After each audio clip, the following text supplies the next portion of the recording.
Hello friends, welcome to home food recipes. આજે આપણે બનાવશું રોટલી પિઝા અને આજે આપણે આ પિઝા વધેલી રોટલીમાંથી બનાવશું. જ્યારે પણ તમારા ઘરમાં રોટલી વધી જાય અને તમે એને ફેંકવા ના માંગતા હોય તો તમે એ રોટલીમાંથી આ રીતના પિઝા બનાવીને ખાઈ શકો છો. રોટલી પિઝા બનાવવા ખૂબ જ સરળ છે અને ખૂબ જ ઓછા સમયમાં એ પિઝા બની જાય છે અને એ હેલ્ધી પણ હોય છે. તો ચાલો એને બનાવવાનું શરૂ કરીએ. સૌથી પહેલાં એક નોનસ્ટિક તવીની ઉપર આપણે 1 મોટી ચમચી જેટલું બટર નાખી દઈશું અને હવે આ બટરને આપણે સારી રીતે તવા ઉપર ફેલાવી દેવાનું છે. જો તમે ચાહો તો બટરની જગ્યા પર તેલ પણ યુઝ કરી શકો છો. હવે એક રોટલીને આપણે તવા પર મૂકી દઈશું અને આખા તવા ઉપર આપણે આ રોટલીને આ રીતે ફેરવી લઈશું જેથી બટર એકદમ સારી રીતે રોટલી પર ચોંટી જાય. હવે આપણે આ રોટલીની ઉપર પિઝા સોસ લગાવશું. આખી રોટલી ઉપર પિઝા સોસ લગાવી દેવાનો છે. તો આખી રોટલી પર મેં પિઝા સોસ લગાવી દીધો છે અને જો તમારી પાસે પિઝા સોસ ના હોય તો તમે ટોમેટો કેચઅપ પણ લઈ શકો છો. હવે આ પિઝા સોસની ઉપર આપણે થોડુંક પ્રોસેસ ચીઝ ગ્રેટ કરીશું.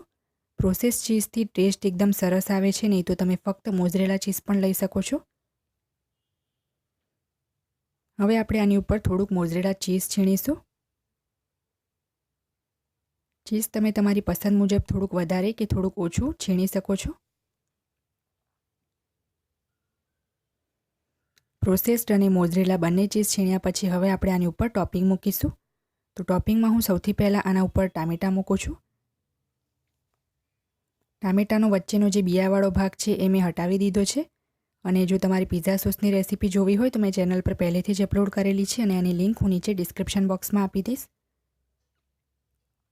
હવે આપણે આની ઉપર ગ્રીન કેપ્સિકમ મૂકીશું. એના પણ મેં બિયા હટાવી દીધા છે અને જો તમે આ રીતે તવા પર રોટલી મૂકીને પછી પિઝા બનાવશો તો એ ખૂબ જ જલ્દી નીચેથી ક્રિસ્પી થઈ જશે. જો તમે પ્લેટમાં પિઝા બનાવીને પછી તવા પર મૂકશો શેકવા માટે તો એને ક્રિસ્પી થવામાં ખૂબ જ સમય લાગે છે.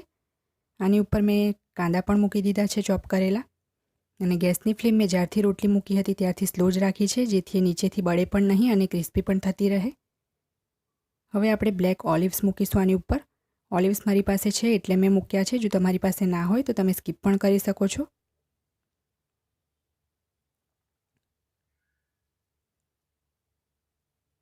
ઓલિવ્સ મૂક્યા પછી હવે આપણે આની ઉપર ઓરિગેનો સ્પ્રિંકલ કરીશું.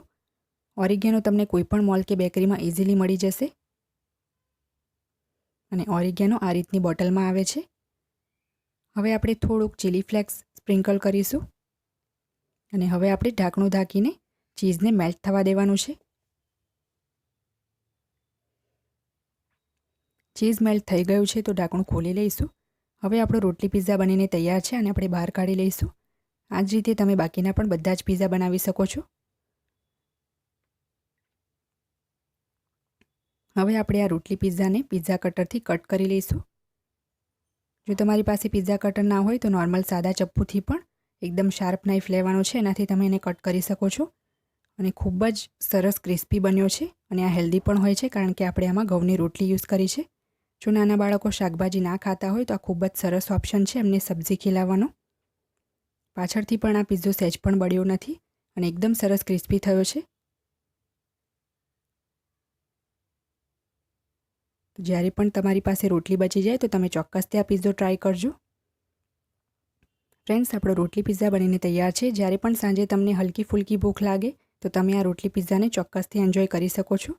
જો તમને મારી આ રેસીપી પસંદ આવે તો મારી ચેનલને લાઇક, શેર અને સબસ્ક્રાઇબ કરવાનું ના ભૂલતા.